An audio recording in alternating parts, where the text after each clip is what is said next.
Why do you think Nigerians can't see it? You mentioned AAC and Sowore, who I love. I mean, I think when it comes, if you're looking for a pure candidate and you want to contrast him with Peter Obi, for me, I believe that Sowore is the man. I don't want to say when it Peter, comes to say and the elites. Yeah. Yeah, and of course, Peter Obi and the elites, that's what I mean. Yeah, like when you want to contrast, like who is the best option for Nigeria's redemption or for Nigeria to become a great country, I think Sowore is the person to. But why do you think that Nigerians cannot see it? Why do you think that? What do you think of Peter Obi first of all, and why do you think they were willing to go with Peter Obi and not go for Sowore? Because it's the feelings of our institutions have failed. So the religious institutions have failed, right? And once institutions fail, cult of personality fill that vacuum. So even in Christianity and Islam, religious institutions that control the nerve of this country, you find that it is not really the religion that inspires its followers. It is the men. It is the cult of personality of the men of God in those religions, the Adeboyes, the Oyedepos, whatever Sheikh and Imam, Gumi, and all these personalities. They are the ones that people follow. Even when they do things that are anathema to their religious dogma, the followers don't follow. That's how you know that the religion doesn't matter. It is the cult of personality. So from religion, in the media world, the so-called influencers, and so people follow individuals, and these individuals take orders from certain people. When you can no longer believe in your own education, when the educational institution has failed the way ours have failed, to the level that even a dean of law is forcing children to give his own children to give him blowjob. And this man is supposed to teach people how to be just. Then you wonder why lawyers come out in Nigeria and can't. Anyway, that's another thing entirely. Yeah. So when these institutions have failed like this, you find that cults of personality take over. So even in the political space, there are people become articulate, Baptists. Batified, obedient. So, obedient. It's not as if their candidates are a part of them. They become, So, and these people can now, when people no longer have institutions that tell them the truth, this is mortgage to certain individuals who now have their own personal interests, who can, make the truth, have different shades.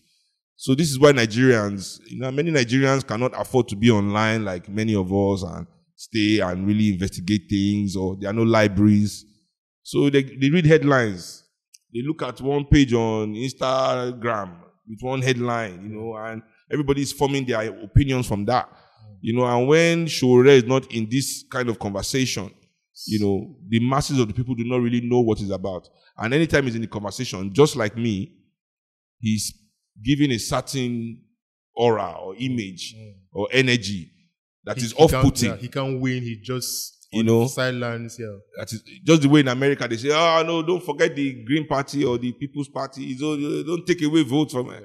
So all these narratives that oppressors and elites are able to feed the world through the media that they also own and control. You understand? So you can understand that, but that does not mean that it can still not be usurped. Of course.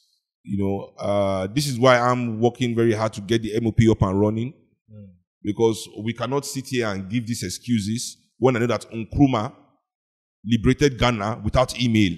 Did not even have email. He had to write every letter by hand and post it and wait for it to get there. How many flights were in Accra? There are no planes that time, in no local airport. He had to go by road, trek, take canoe, and they still did the work to liberate a nation. But we sit down here with all the tools at our disposal and we give all kinds of reasons why, but slowly we will get, and it is also not a critique. Let me not say I'm criticizing us that we are too lazy. Nah. It is just because, African leadership has always been attacked by global leadership. So we don't have blueprints to build upon. For example, in Nigeria, none of the political parties that fought for our independence, that they didn't fight for our independence. That gained our independence for us no longer exists. So those platforms, those blueprints are not there. You go to America, the Republican Party is how many 100 years old? The Democratic Party is how many? So they're able to build, grow. The platform is there. Young politicians. Yes. Exactly. But we, every time, we have to start afresh. Start afresh. Start afresh. Start afresh. You know. But that is not enough reason to give up. We are also not given the tools by our education. You go to school, what do you learn about your independence? Nigeria was in 1960. Nigeria gained independence. The first president was Nnamdi Azikiwe, first prime minister, Tafawa Balewa. You know, these highlights kind of education. You know, where we don't really understand what we've been through to be where we are. So we are repeating historical mistakes again in the present, just because we don't know we've done these things before and it didn't work. Yeah. You know? So no, I do agree 100%. I mean, for me, whenever I look at we're going to come to MOP later, because I think that's critical to what we need for Nigeria to get better. We're going to come to it. But looking at, trying to contrast it with the obedient movement, right? And what, in my opinion, I think for all the good that the movement brought, I also think it had a lot of negatives as well. I also think that the movement did not help Peter Obi at all in a major way. I think the online bullying we saw, I think the fact that it was orchestrated, and it was just is the fact that they don't understand that in politics you need numbers, you need addition. When you're bullying someone or when they come and bully you or your daughter, right? You don't feel the desire to support them. I don't know if you get my point. It worked for most Nigerians. Yeah, when people were bullied into supporting. But I think what some Nigerians do, that they just keep quiet. You know what? You guys are attacking me. I'll just keep quiet. I'm not gonna vote because it's obvious from the numbers. The bullying did not work. You didn't bully me and they came and voted for your man. They didn't. So all the bullying was in vain. All the online gra, all the trying to cajole, trying to insult. You're insulting people's family members because they just critique one or two things with Peter Obi. And for me, I always tell them, you're always trying, in politics, it's all about addition and multiplication. You're not trying to subtract.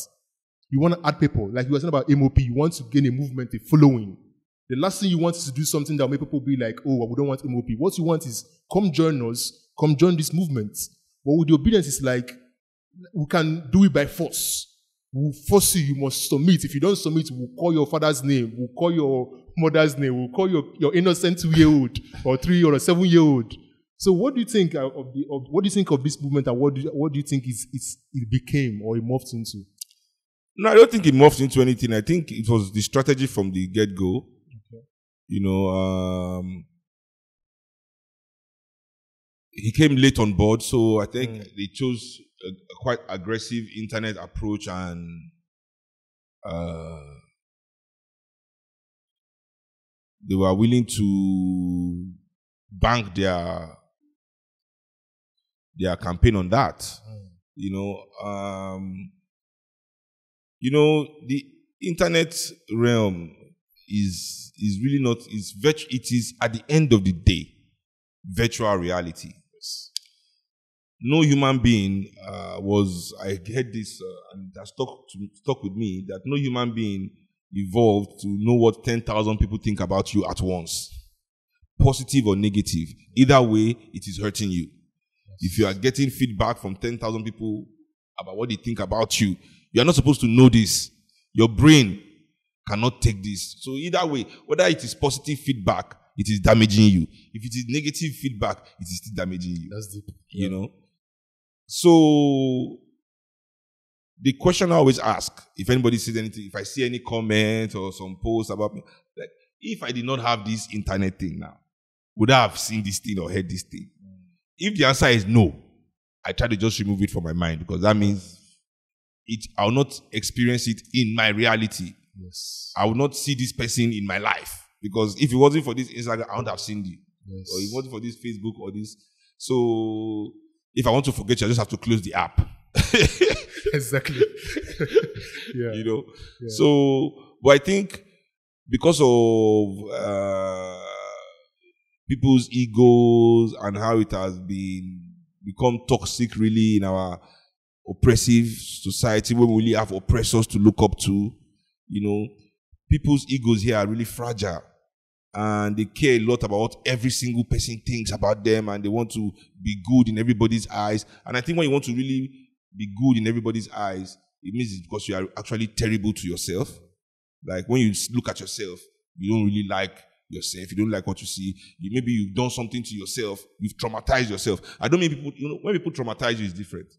But when you compromise yourself in a certain way to achieve certain things. So I see many of our influencers and celebrities are in this box where they've compromised themselves in certain way. They've mortgaged their humanity in certain ways, and they don't like what they see in the mirror anymore. So now we are on a mission where everybody has to reaffirm my positivity or my goodness so everything is a show, to show that I'm just better than everybody. I'm good. So this is the world of the internet, especially in Nigeria.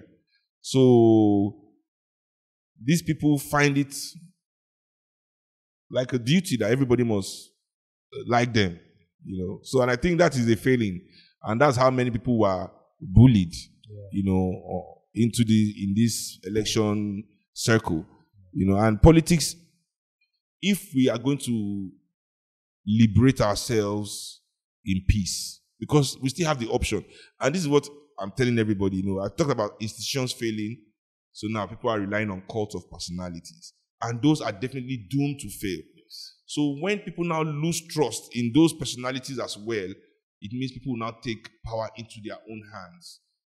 And when people are not politicized and they decide to engage with power without being politicized, that is when the mob action happens, and then we are all not safe.